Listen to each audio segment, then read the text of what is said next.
Friends, എല്ലാവർക്കും special and fast കിച്ചണിലേക്ക് സ്വാഗതം. ഇന്ന് ഗോതമ്പ് പൊടി കൊണ്ട് പെട്ടെന്ന് തന്നെ നമുക്ക് നല്ലൊരു പലഹാരം തയ്യാറാക്കാം. ബ്രേക്ക്ഫാസ്റ്റ് ആയോ ഡിന്നറായോ വൈകുന്നേരം 4 മണി പലഹാരമായിട്ടോ ഒക്കെ കഴിക്കാൻ പറ്റും. കറി വേറെ ഉണ്ടാക്കേണ്ട ആവശ്യമൊന്നുമില്ല. ഇതുപോലെ ഉണ്ടാക്കിയാൽ കറിയുടെ ആവശ്യമൊന്നുമില്ല.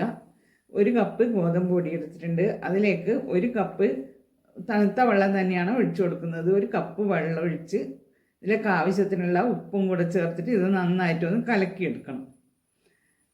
ആദ്യം 1 കപ്പ് വെള്ളം ഒഴിച്ചിട്ട് ഇതുപോലെ കലക്കിയെടുക്കുക.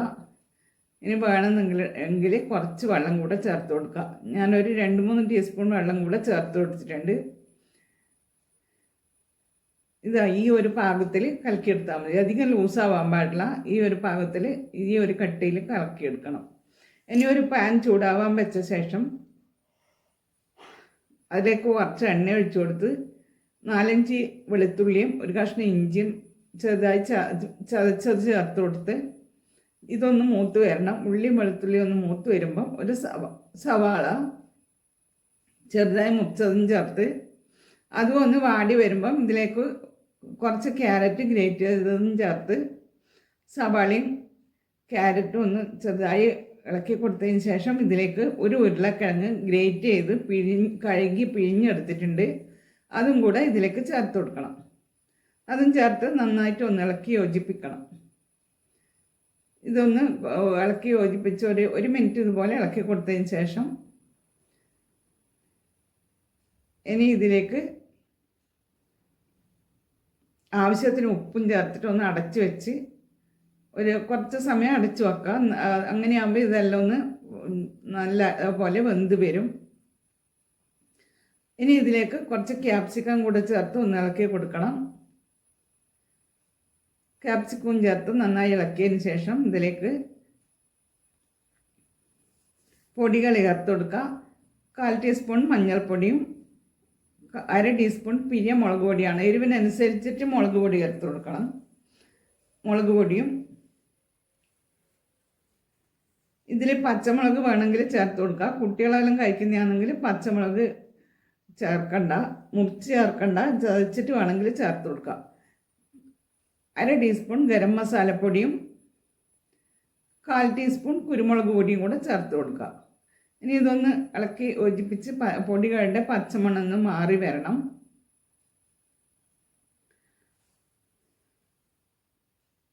പൊടികളുടെ പച്ചമണം മാറുന്നവരെ ഇങ്ങനെ ഒന്ന് ഇളക്കി ഒന്ന് അടച്ചു കൊടുത്താൽ പെട്ടെന്ന് മസാലയെല്ലാം ഇതിൽ പിടിച്ച് വെന്ത് ഉരുളക്കിഴങ്ങും ക്യാരറ്റെല്ലാം നല്ലപോലെ വെന്ത് കിട്ടും. ഇനി ഇതിലേക്ക് 1/4 ടീസ്പൂൺ ചാറ്റ് മസാലയാണ് ചേർത്ത് കൊടുക്കുന്നത്. ചാറ്റ് മസാലയും കുറച്ച് മല്ലിയിലയും കറിവേപ്പിലയും കൂടെ ചേർത്ത് കൊടുത്ത് നന്നായി യോജിപ്പിച്ചെടുക്കുക. ചാറ്റ് മസാല ഇല്ലെങ്കിൽ ചേർക്കണ്ട, ഇതുകൂടെ ചേർത്താൽ ഒരു വെറൈറ്റി ടേസ്റ്റാണ് ഉണ്ടാവുക. ഇനി ദോശമാവ് ഇതായി ഒരു പാകത്തിൽ കലക്കി വെച്ചത് നമുക്ക് ഒരു പാൻ ചൂടാവുന്ന സമയത്ത് ഈ ഒരു കട്ടിയിൽ തന്നെ കലക്കിയെടുക്കണം. കൂടുതൽ ലൂസാവാൻ പാടില്ല. ഒരു കപ്പ് വെള്ളവും 2 ടീസ്പൂൺ വെള്ളം കൂടെ വേറെ ചേർത്ത് ഇത് കലക്കിയെടുത്തതാണ്. ഇനി ചൂടായ പാനിലേക്ക് 1 തവി മാവ് കോരി ഒഴിച്ച് ഇതുപോലെ അധികം നേർങ്ങനെ ആക്കണ്ട, കുറച്ച് കട്ടിയിൽ തന്നെ ചുട്ടെടുക്കുക. കുറച്ച് 1 തവി മാവ് കോരി ഒഴിച്ച് ഇതുപോലെ ഒന്ന് പരത്തിയെടുത്ത് ഇനി ലേശം എണ്ണ തടവി കൊടുത്തിട്ട് അടച്ചു വെക്കണം. എണ്ണയോ നെയ്യോ തടവി കൊടുക്കുക. നെയ്യാണ് കൂടുതൽ ടേസ്റ്റ് ഉണ്ടാവുക. ഇനി ഇതൊന്ന് അടച്ചു വെക്കുക.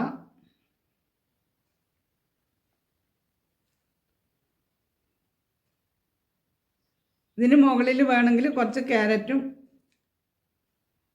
സവാളയെല്ലാം ഗ്രേറ്റ് ചെയ്തത് ചേർത്ത് കൊടുക്കുക.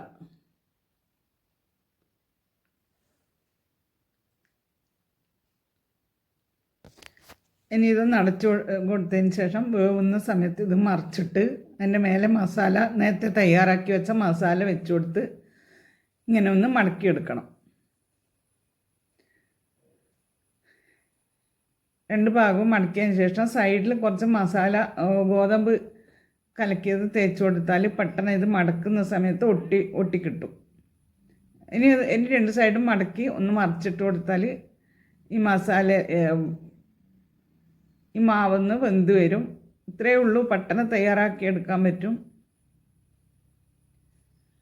കറിയൊന്നും ഉണ്ടാക്കേണ്ട ആവശ്യമില്ല. ഇങ്ങനെ ഉണ്ടാക്കിയാൽ